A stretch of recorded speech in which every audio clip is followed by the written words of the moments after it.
또하! 안녕하세요. 마이크로러닝 콘텐츠 제작 지원단 사토쌤입니다. 지난 시간에는 연구대회 종류별 특징을 알아봤는데요. 오늘은 연구대회 연구주제 선정에 대해서 알아보도록 하겠습니다. 연구주제는 어떻게 선정해야 할까요? 물론 가장 기본이 되는 것은 교사 개인의 경험이나 역량을 바탕으로 정해져야겠죠.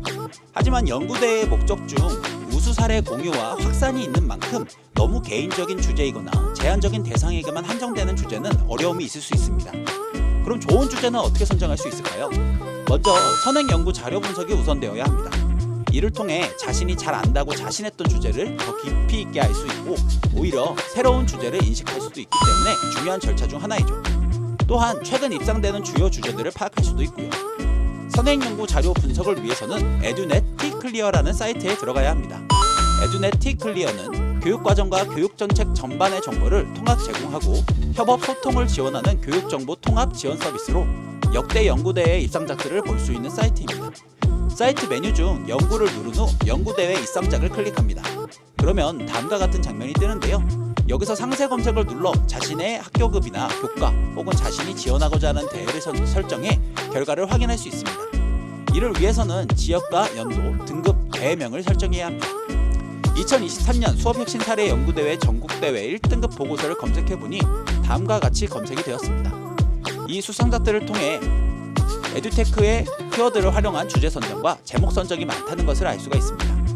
이를 통해 최근의 흐름에서 인공지능과 4차 산업혁명에 대한 교육적 대비가 중요 주제로 선정되고 있다는 사실을 알 수가 있죠.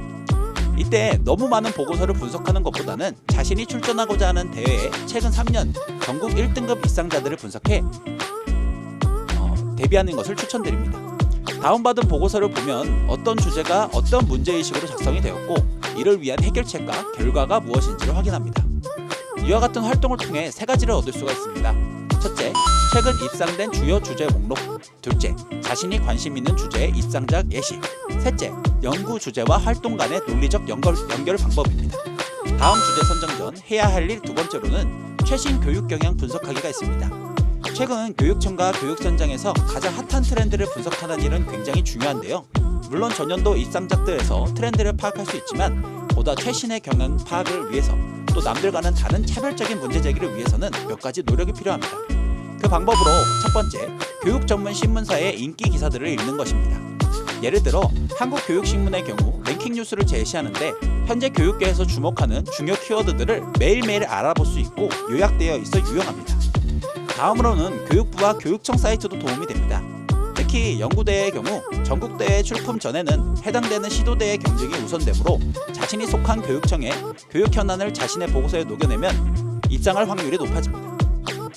각 교육청 사이트에 보면 교육감 소개글이 있거나 공약 게시판이 있는데 이를 통해 현재 해당 교육청의 교육 목표를 확인할 수 있습니다.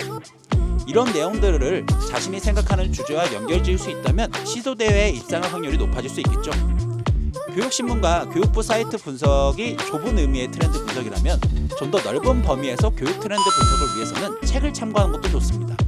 각 분야의 트렌드를 확인할 수 있는 트렌드 코리아나 교육 트렌드를 전문적으로 다루는 서적을 통해 잘 정리된 내용을 파악할 수 있습니다. 자, 이제 사전 작업을 마쳤다면 드디어 주제를 선정할 시기입니다. 주제를 선정할 때는 몇 가지 유의할 점이 있습니다. 첫째, 트렌드와의 연관성입니다. 자신이 선택한 주제와 해결 방안이 최근 강조되는 트렌드와 참신하게 연결되어야 합니다. 둘째, 전체 학생을 대상으로 해야 합니다. 연구대회는 해당 연구를 전국 학생 교육에 적용하라는 것이 목표이므로 특정 집단이나 특정 지역에서만 강조되는 주제로 연구해서는 안 됩니다. 셋째, 일반화입니다. 자신이 연구한 주제와 제시한 해결 방안이 다른 학교나 선생님들이 일반화하여 적용하실 수 있도록 제시하여야 합니다. 넷째, 보편적 가치입니다. 자신의 연구 주제가 보편적 가치를 인정받는 연구 주제여야 합니다. 예를 들어 너무 특정 과목이나 특정 나이대에만 중요한 가치를 연구 주제로 선정할 경우 입상이 어려울 수 있습니다. 다섯 번째, 지나치게 폭넓지 않은 주제입니다. 해당 연구 주제가 행복하기 살기와 같은 너무나 넓은 연구 주제의 경우 보고서의 특성이 제대로 살지 않을 수 있습니다. 자, 이런 유의점을 기반으로 해서 연구 주제를 선정했다면 해당 연구 주제의 문제점과 해결 방안을 어떻게 제시할지 정해야겠죠. 이때 참고할 수 있는 것이 바로 한국교육학술연구원 사이트의 논문들입니다.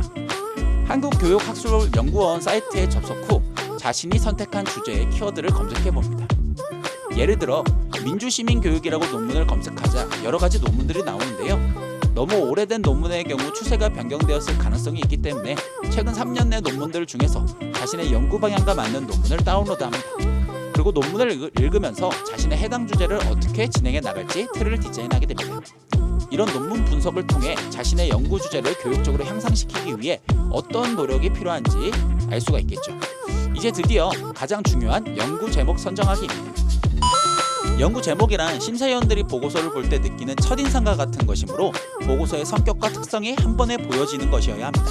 그래서 많은 선생님들이 연구 제목이 보고서의 얼굴이라고 말하기도 하십니다. 연구 제목을 정할 때는 A를 통해 B를 함양하겠다라는 형식으로 작성이 되는데, 여기서 A를 독립변인으로 연구 방법 및 프로그램을 말하며 B는 종속변인으로 연구 결과 성장할 가치가 되겠습니다. 이런 제목을 정할 때는 용어가 간결하고 창의적이어야 합니다. 특히 독립변인, 프로그램의 경우 학생 연령대에 맞아야 하며 구체적인 주제 활동이 한 번에 묶이도록 명칭을 정해야 합니다. 예를 들어 제가 에듀테크를 활용한 디지털 시민성 함양을 목적으로 제목을 정한다고 할 때 독립변인으로 활동 주제들의 영어 약자를 따 CLIK 클릭으로 표현하던가 LINK 링크와 같은 인터넷 관련 용어로 프로그램명을 정하는 것이 좋습니다. 종속변인의 경우 포괄적인 키워드를 작성해도 되고 내가 목표로 하는 특정 분야의 키워드를 선정해도 됩니다. 예를 들어 내가 인성교육대회에 나갈 경우 종속변인으로 무엇 인성 키워요 라고 제시해도 되고, 특정 분야인 무엇 민주시민 역량 성장해요 라는 식으로 서술해도 됩니다. 저희 보고서의 경우로 예시를 한번 들어보도록 하겠습니다. 저는 역사 극화학습을 통해 아이들의 공감 능력, 감정이입 능력 등을 성장시켜서 인성을 함양하고자 했습니다.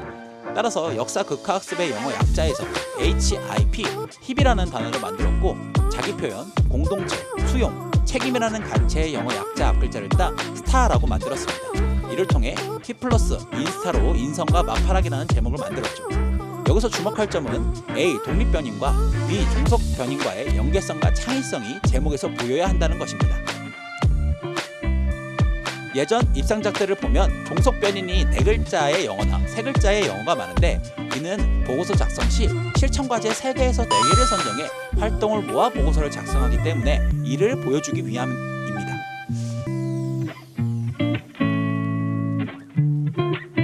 자, 이렇게 해서 오늘은 연구대의 주제와 제목을 선정하는 방법을 알아봤습니다.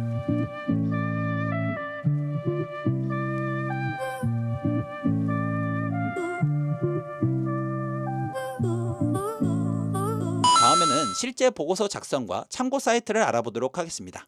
그럼 다음 시간에 만나요. 또 봐.